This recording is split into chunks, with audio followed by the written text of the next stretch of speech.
ایک تیس سے دو شکار ایسے کیے گئے نا, یہ گورنمنٹ کے پاس ایسا کوئی پلان نہیں تھا. کرپشن کے معاملے میں فیل ہو گئی, مہنگائی کے معاملے ہر طرح سے تقریباً 99% جو ہے نا فیل ہو گئی تھی. اس کے پاس کوئی ایسا تجزیہ بچا ہی نہیں تھا کہ یہ اس کو پھر اماؤنٹ کر کے اس کو بتایا جائے کہ ہم یہ کر دیں گے. بہت تک ہر چیز کے اس کے ناکام ہو گئی, ہر طرح سے یہ ناکام ہو گیا.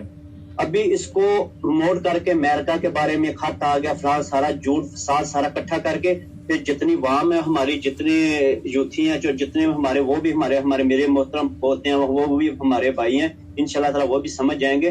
پھر ایسا پلان کر کے نا اس کو پھر دنیا کے سامنے مارکیٹ میں پھر اتار دیا گیا کہ امریکہ کے خلاف جنگ ہے, جہاد ہے, یہ ہے. یہ ایک تیس سے دو شکار کی ہے انہوں نے ہماری عوام کے, ہمارے ملک کے. میری نظر میں تو یہ بہت ہی پوائنٹ ہے. اس کے آپ کیا کہتے ہیں اس موضوع پر؟ یہ جنہوں نے بھی کی ہیں یہ سب کو پتا ہے. ایک بات ایڈ کر دوں کہ جو سائفر ہے نا, اس کو آپ خط کے طور پہ لیتے ہیں, خط کہتے ہیں, اس کو کیبل کہتے ہیں, وہ جینون ہے اور اس جس بات کے اوپر وہ سارا کچھ کھڑا ہوا ہے وہ سارا میٹر اس کے اوپر ابھی تو بہت لے دے ہو رہی ہے. وہ ایک پارٹی کہے گی نہیں یہ نہیں ہے, دوسری پارٹی کہے گی اس طرح نہیں, اس طرح ہے, یہ فراڈ ہے, ڈرامہ ہے, اس طرح اس طرح ہے. لیکن بالکل اسی طرح جس طرح لیاقت علی خان کی جب شادی ہوئی تھی تو انہوں نے سب سے پہلے کہا نہیں جی ہمارا کوئی تعلق نہیں ہے, ہمارا تو کوئی اس طرح معاملہ ہی نہیں ہے, کچھ نہیں ہے, کوئی چیز نہیں ہے. آج جب انہوں نے اپنے ڈاکومنٹس کو کلیئر کیا, سی آئی اے کی انوالومنٹ ثابت ہے اور انہوں نے اپنے ڈاکومنٹس کو ڈی کلاسیفائڈ کیا ہے. ہم نے ابھی تک اپنی فائلیں ڈی کلاسیفائڈ نہیں کی, ہم نے اپنے ڈاکومنٹس ابھی بھی ڈی کلاسیفائڈ نہیں کی. کیوں؟ کیونکہ جو لوگ لیاقت علی خان کی شہادت کی وجہ سے طاقت میں آئے تھے ان کی اولادیں آج بھی طاقت میں ہیں, مطلب انڈائریکٹلی. ٹھیک ہے, بے نظیر بھٹو والے میٹر میں بھی بہت سارا کچھ ہے, اس کے علاوہ ضیاء الحق والے میٹر میں بھی بہت سارا کچھ ہے. لیکن دیکھیں ایک بات آپ کو بتاؤں, کوئی بھی کام ہے نا, کوئی بھی کام وہ آؤٹ آف بلو مون کبھی نہیں ہوتا. یہ میرے تمام بھائی بیٹھے ہوئے ہیں, سن رہے ہیں, کوئی اگر بہن بھی بیٹھی ہوئی, اچانک سے کچھ نہیں ہوتا. کوئی بھی چیز ایک دم سے نہیں ہوتی. فیصلہ ساز جتنا مرضی فیصلہ سازی کریں رات ساری بیٹھ کے, ایک دم اچانک سے پالیسی شفٹ ہو سکتی ہے. یعنی میں یہ کہہ سکتا ہوں کہ اس کی ایسی کی تیسی, دس از اندر تھنگ.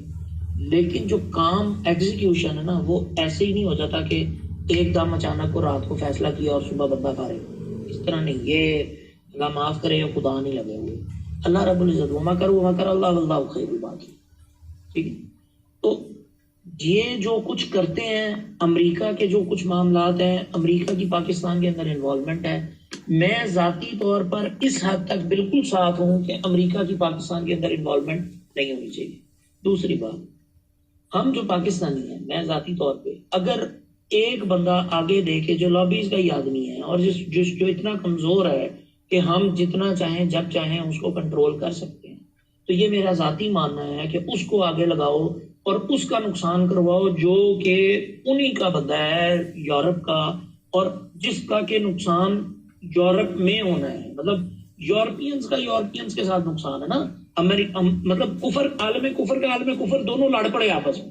ٹھیک ہے, دو لابیز ہیں, امریکن لابی ہے, برٹش لابی ہے, لڑ پڑی آپس میں. تو اس میں پاکستان کا نقصان کیا ہے؟ کچھ بھی نہیں ہے. نقصان تو پھر انہی کا ہے نا. تو دونوں لابیز اچھا ہے, لڑیں, بالکل لڑنا چاہیے انہیں. اور اس لڑائی میں اگر ہم کیوں اس میں اپنا نقصان کریں, سمپل ایز دیٹ. ٹھیک ہے, دو ہاتھی لڑ رہے ہیں, ان کو لڑنے دیں.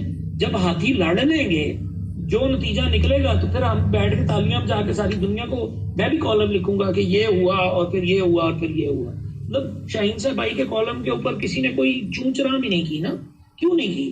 کیونکہ لازمی بات ہے کہ وہ پتہ ہے انہیں کہ یہ اس وجہ سے یہ لکھ رہا ہے. ٹھیک ہے, مجھے جس طرح پتا ہوتا ہے کہ میں جو بات کر رہا ہوں میں کس وجہ سے کر رہا ہوں, اور میرا سامنے والا صحافی بھائی اگر کوئی بات کر رہا ہے, کوئی صحافی بہن بات کر رہی ہے یا کوئی بھی لیڈر بات کر رہا ہے, تو یہ کس وجہ سے کر رہا ہے اور اس کی ڈائریکشن کیا ہے, یہ آنے والے وقت میں کہاں پہ کھڑی ہوگی یہ بات. تو اس وجہ سے عرض یہ ہے کہ صرف اتنا ضرور سمجھ لیں, اتنا ضرور ذہن میں رکھیں کہ سائفر جینون ہے. یہ ممکن ہے کہ انہوں نے خود اپنے بندے کو سیکیور کرنے کے لیے کیا ہو، لیکن خان کبھی بھی امریکن لابی کا حصہ نہیں رہا. یہ جس لابی کا حصہ ہے وہ اس امریکن لابی سے کئی گنا بڑی لابی ہے. اور اگلی گل تسی سمجھدار ہو،